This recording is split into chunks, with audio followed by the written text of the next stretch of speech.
up, guys? I got to tell you, I just felt real old just a few minutes ago when I heard Tiki. You mentioned you have a son that's 18 years old. Yeah.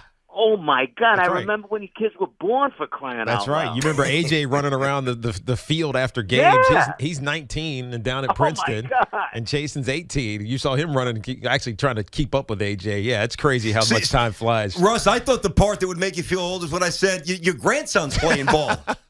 Well, I didn't want to call you a smartass, but I was thinking the same thing. It's the truth. How you doing, buddy? You okay? Everything's real good. Everything's real good. It's it's a crazy busy time of the year. A lot of Giants news going on. I've seen the best football I've seen in years the past 2 weeks. I'll tell you that. It's been absolutely wild. It really has been. And you know what the best part about it is? After going through a very rough season with the Giants, and for the Jet fans out there as well, it's fun watching a game. Watching the past 2 weeks when you don't have a rooting interest, because you're not on the roller coaster. You're just sitting back and enjoying it, and you never want the games to end. So it's been a lot of fun. Yeah, no, it definitely has, and I'm sure getting to know Brian Dable yesterday through that press conference was fun. We'll get to that in a second, but I have a question because I know this started back when you were doing television and you'd wear a sweater, but I remember the first time I did I guess it was an NBC game. I guess maybe it was NBC. I wanted to wear a sweater, like a sweater with a tie and a jacket. They said no. How'd you get away with wearing sweaters on TV, man? You know what? The funny thing was, when I came to, I started at Channel 9 in 1988. And when I went, I was wearing sweaters on the air. I came from a station, City TV in Toronto. Yeah. And when I came to do the interview, and they wanted to hire me right away. When I came to do the interview, I figured, okay, this is New York. So I came wearing a tie and jacket, a suit.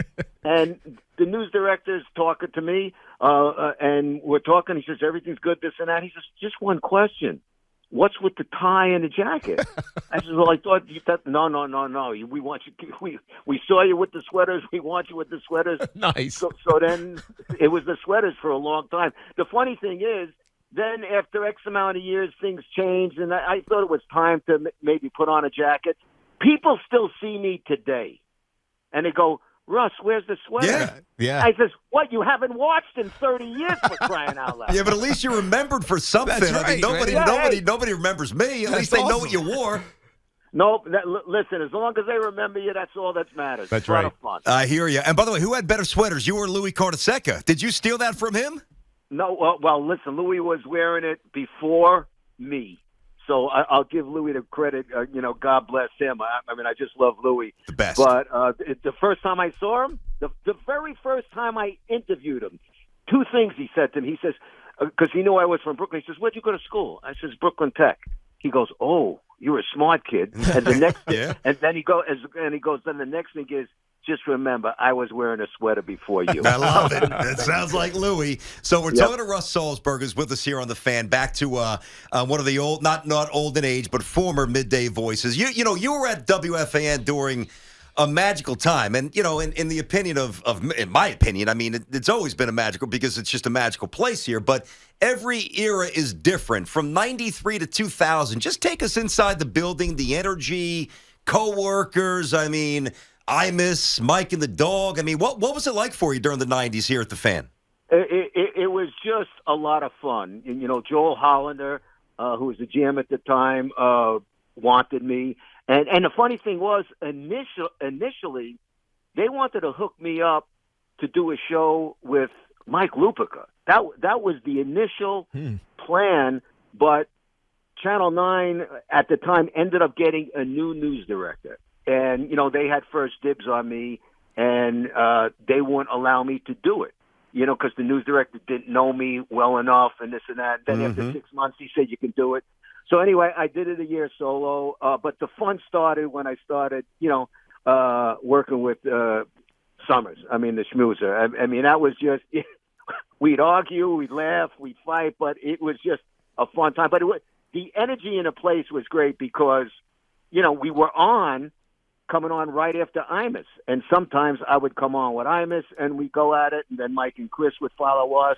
And it was just a very high energy. A lot was going on in the city, with the teams, whether it was the Knicks, the Rangers winning the Stanley Cup, then the Devils following with a Stanley Cup. That was a lot of fun. So it was just a high energy kind of place. Yeah. And I don't know what it's like now, but and you know what? I'll say this. This is not about FAN, but this is about everybody. It was more, I'll say the business itself was more fun then because the world wasn't dominated by social media. And social media, to me, drives everything nuts. It's changed it a lot for the worse. Yeah. Not just sports. I know. Everything. I agree. In the world of social media, it was the same thing that just happened recently. Listen, the greatest of all time officially makes it official today, Tom Brady. But I don't want to be right. I want to be first. Yeah. I don't want to be right. I want to be first. And if I'm wrong, so what? But if I'm first, I hit a home run. You're right, dude. Expediency sacrifices accuracy. There's just no doubt about that. Russ, you saw the Giants and the Jets really go through some ups and downs and evolutions throughout the years. A couple championships for the Giants, obviously, as well.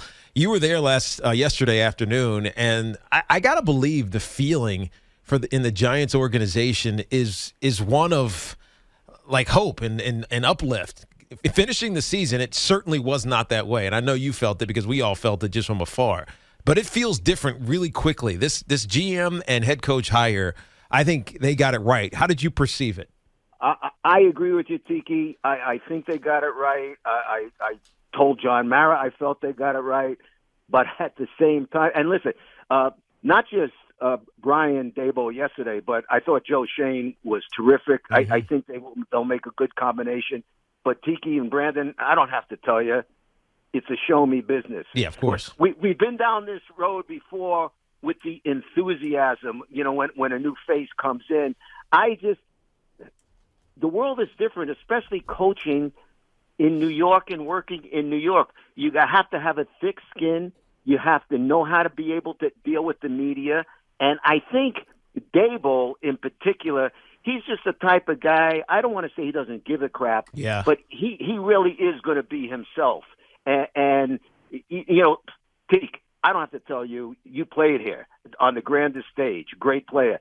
If you let the media know they're under your skin, you're a dead man walking. Well, by the way, go ahead. That's right. Russ, why do you think I smiled through it all? The whole thing, the good, the bad, everything. You just smile through it, man. Just keep going. Keep your head down and go forward. I'm going to tell you something. Joe Judge, I think he will resurface again, but I will tell you this, and I haven't heard one person in the media ask this question. I've been at every press conference when the day after he got fired and John Mara's holding his press conference. I didn't hear anybody ask a question. You know why I think Joe Judge is no longer the head coach? I'll tell you why. Because he didn't have a backup quarterback. Because if he would have had a backup quarterback, they would have been able to compete the last 6 games. That's right. They didn't have a backup quarterback. If they go 3-3 the last 6 games, he's back. He's back. No doubt about it. He's back. Yeah, that's a good point. He's back, and then the media just listen. I've attacked some of the people in the media because you got an agenda. You just go after it, and if they want you, they're going to try and hang you any which way they can. Yeah, well, it's funny. This leads to this. We're talking to Russ Salzberg, who was with the Fan from 93 to 2000. He's still doing his thing. The Giants pregame show on Fox with Tina, who's great. I loved her on the Knicks back in the day. She's a sweetheart, and she's very good.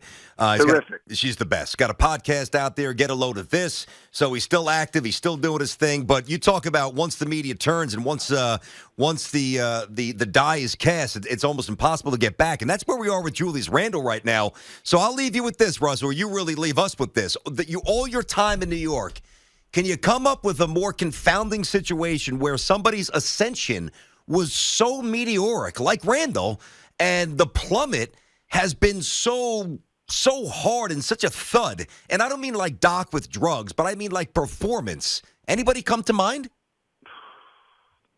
Boy, I'll tell you, that's no. But see the thing with Randall, I know we're up against the time, guys, but see, Randall last year, everything was so refreshing because the Knicks, I'll say they overachieved a bit last year. Yeah. They were exciting. It was refreshing. But Julius Randle wasn't an A guy. To me, Julius Randle was a B guy. And that's not a knock. Mm-hmm. But I thought he was not going to be the guy. You were not going to be. To me, he needed to be a number 2 guy. Then what happens this year, guys? Well, little tiff with the fans and the wrong comment here, the wrong comment there. He's a dead man walking. Right. I've heard you talk, Brandon. You are going to have to get him out of town, whether he apologizes or not, because they won't let up on him. Got to go. I mean, if I'll say we, Knicks fans, threw posters at Ewing, they're going to start throwing batteries at this guy soon. God forbid. No, but that's also part of the world with social media. See, in the past, it was just the media. And listen, you guys know the media can have their own agenda. Yep. But when the social media gets into it becomes an unbearable situation. Yeah, it's a tidal wave. It's a tidal wave. Listen, I'm on social media. If I wasn't in this business, I would have no part of it. Yeah, unless we were single and we were scrolling. Then we might want to take a look at some pictures. Right, Russ? Well, now you're getting into a great area. Gotcha. Hey, listen, man, I look forward to seeing you for a long time on the baseball fields and the soccer fields, and I'm gonna put a little request. I'm gonna try to get your grandson on the team this year. All right, we'll coach him up on the diamond for you. Nice. Hey, sounds good. And by the way, Tiki, I'm not saying it because I'm here with you guys. Colton Tierney is one hell of a little athlete. I know it. I've seen him. Trust me. I've seen him. Oh, my goodness. I think he is great. He's going to be better than his dad easily. He's going to be already faster than him, probably. Not hard. Well, he's better already. So he's going to be better. But let me just say goodbye on this note. And I mean, I'm not saying it because I'm on with you guys. You guys are much better local than you were national or regional. And I mean that. Not that you were bad the other way, but you know what? By being local, you can be more fun and you can be more yourselves. That's right. It's a different business. Just keep it up. Pleasure listening to both of you. Thank you, Appreciate buddy. you, Russ. Really nice getting to know you too. So I'll see you on the field soon, buddy. God bless you, man.